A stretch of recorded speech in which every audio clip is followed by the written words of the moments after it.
আসসালামু আলাইকুম প্রিয় টেকনিশিয়ান বন্ধুরা। আজকে আমার কাছে দুইটা সার্কিট আইছে, আপনার লুমিন আছে 650 এর আর কি। সার্কিটগুলা পাঠাইছে আমার যে আজমেরিগঞ্জের হাব থেকে আর কি, ফায়ার থেকে পাঠাইছে আমার এক ভাই। বুঝছেন, এই যে দেখেন আজমেরিগঞ্জ হাব। তো সার্কিটটি কি সমস্যা এখন তো না লাগাইয়া একটা বড়িতে লাগাইতে হইব ট্রান্সফরমার দিয়ে, তারপরে বোঝা যাবে আর কি এটা কি সমস্যা। দেখা যায় একটা সার্কিটে ভাই কাজ করছিল, এই দেখুন LM358 কাজ করা আছে। যাই হোক, তো একটা আমরা লাগিয়ে দেখবো কি সমস্যা, দুটোটা সার্কিটের সমাধান করব। সমাধান করার পরে বাইরের কাছে মানে পাঠিয়ে দেবো আর কি। স্টেট পাঁচটা বাইরে পাঠাইছে, বাইরে স্টেট পাঁচটি দিয়ে দেবো, যে ঠিকানায় থেকে পাঠাইছে ওনার ঠিকানায় পাঠিয়ে দেবো আর কি। তো যতক্ষণ সার্ভিসিং করা লাগে ততক্ষণ সঙ্গে থাকুন, দেখতেছি। একটা সার্কিটে আমরা পাইছি, দেখেন ইকুয়াট এখন কিন্তু ইনভার্টারে আছে। আউটপুটটা বেশি, আউটপুটটা 277-80 এরকম আসে আর কি, বুঝতে পারছেন। 200 ওয়াট লোড দেওয়ার পরে দেখেন কতটুকু থাকে, 400 ওয়াট লোড দেওয়ার পরও 226 থাকে, মানে আউটপুটটা বেশি। এটা হলো অবস্থা। আর এটার সমস্যা হচ্ছে আপনার এই যে এই চার্জিং মোডে কুলিং ফ্যান ঘুরে, আর ব্যাকআপ মোডে কুলিং ফ্যানটা ঘুরে না যতই লোড দেয়। সমস্যা এটা। আর আউটপুটটা দেখছেন, এই সার্কিটটা এই সমস্যা, এটা সমাধান করতেছি। আর আরেকটা সার্কিট আছে, বাইরে দুইটা সার্কিট পাঠাইছে, আরেকটা সার্কিট এখন লাগাই দেখবো আর কি, কোনটা কি সমস্যা, এটা কি সমস্যা আছে এটার উপরে। হ্যাঁ, এটা হলো আরেকটা সার্কিট। এই সার্কিট হলো চার্জিং প্রবলেম।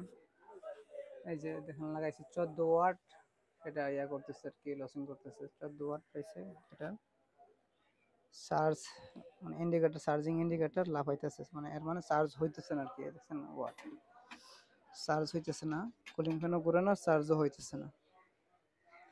এছাড়া ব্যাকআপ, এ দেখেন আপনার এসি ইনপুট কিন্তু খোলা ফেলছি, তারপরেও চার্জিং লাভ হইতেছে, বুঝতে পারছেন।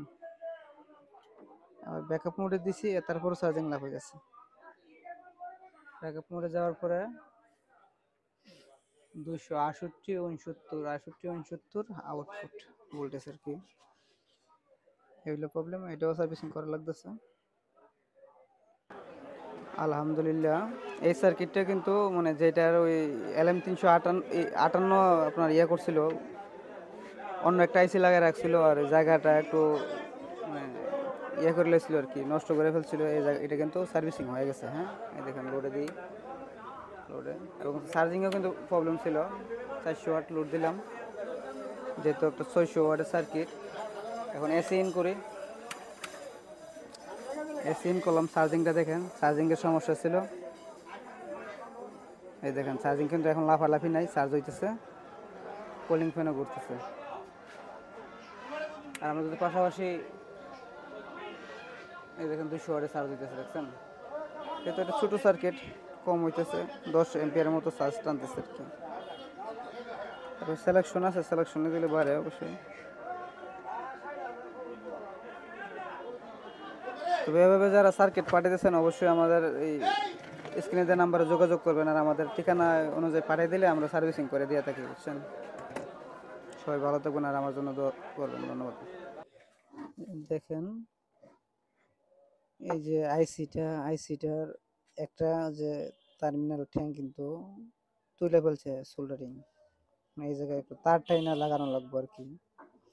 আর ভাই আইসিটা লাগাইছে, আইসিটা কিন্তু LM358 না, যদিও দেখা যায় না, দেখেন, দেখছেন LM358 আইসিটা না, আইসিটা হয়তো অন্য কোনো সার্কিট থেকে খুলে লাগাইছে। আর আমি এই যে নতুন একটা আইসি LM358, এই যে দেখেন নতুন LM358, দেখছেন একবার নতুন। কিন্তু এসিটা এখন লাগাবো, আমরা কিভাবে আইসিটা লাগাই একটু দেখেন।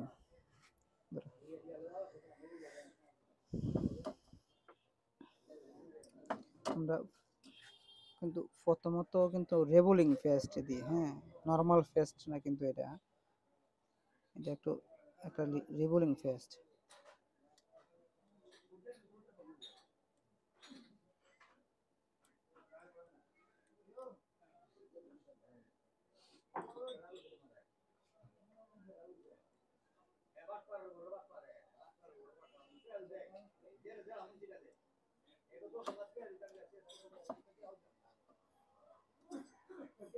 সার্কিটটা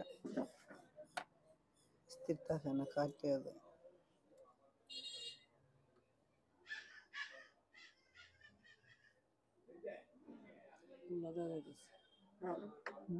এখন দেখা যায় না।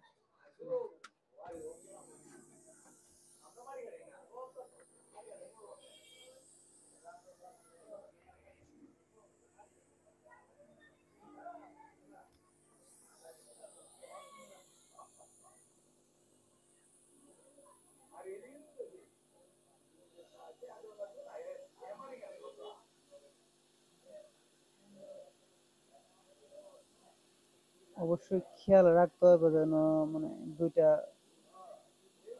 দুইটা টার্মিনাল, দুইটা ঠ্যাং যেন শর্ট না হয়ে যায়, যে কোনো দুইটা ঠ্যাং। কারণ যদি শর্ট হয়ে যায় তখন কিন্তু এদের কাজ করবে না। হ্যাঁ,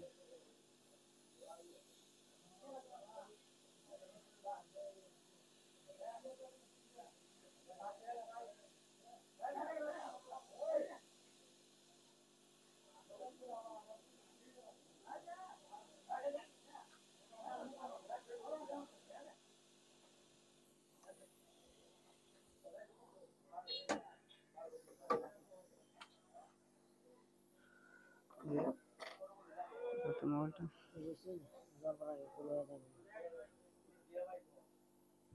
এই যে লাগানো হয়ে গেছে। আর এটা কিন্তু 2 নম্বর যে পিনটা আছে, 2 নম্বর পিনটা কিন্তু লাগানো হয়নি, কারণ 2 নম্বর পিনটা এই জায়গা থেকে একটা তার টাইনা দেওয়া লাগবে, কারণ এটা কাইটে গেছে ভিতর দিয়ে। যে ভাই কাজ করছে, যদি আমার ভিডিওটা দেখেন অবশ্যই এই জিনিসটা অবশ্যই বুঝবার চেষ্টা করবেন, যে 2 নম্বর পিন থেকে যে এটা কিন্তু লেয়ার, হ্যাঁ, এটা লাইনের ভিতর দিয়ে এই জায়গায় আছে, এটা টাইনা দেওয়া লাগবে, তখনই চার্জিংটা অফ হয়ে যাবে। দেখছেন আমরা কিভাবে কাজ করি? অবশ্যই এভাবে কাজ করার চেষ্টা করবেন। যদি এসএমডি এগুলো কাজ করেন অবশ্যই হট এয়ার গান লাগবে। আর মিনি একবারে চিকন মোবাইলের যারা কাজ করে তাদের আয়রন গুলো আছে না, এগুলা লাগবে। বড় আয়রন দিয়ে কিন্তু কাজ করা সম্ভব না, বড় তাতল দিয়ে। আলহামদুলিল্লাহ, যে একটা সার্ভিসিং কমপ্লিট হয়েছে এবং চেকও কমপ্লিট হয়ে গেছে। লোডে যদি দেখি, দেখেন এখন কিন্তু ব্যাকআপ মোডে আছে। আউটপুট দেখেন, কলিং ফ্যান কিন্তু 200 ওয়াট লোডে কিন্তু কলিং ফ্যান ঘুরতেছে। ভাই দেখছেন, কলিং ফ্যান কিন্তু ঘুরতেছে এবং চার্জিংও কিন্তু হয়, সেটা খেয়াল করবেন। এখন 0 ওয়াট আছে, আস্তে আস্তে ওয়াট ধরতেছে।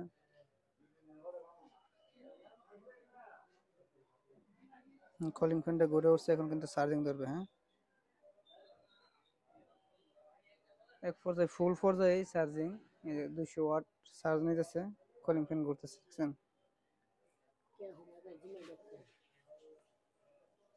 আর এই যে এই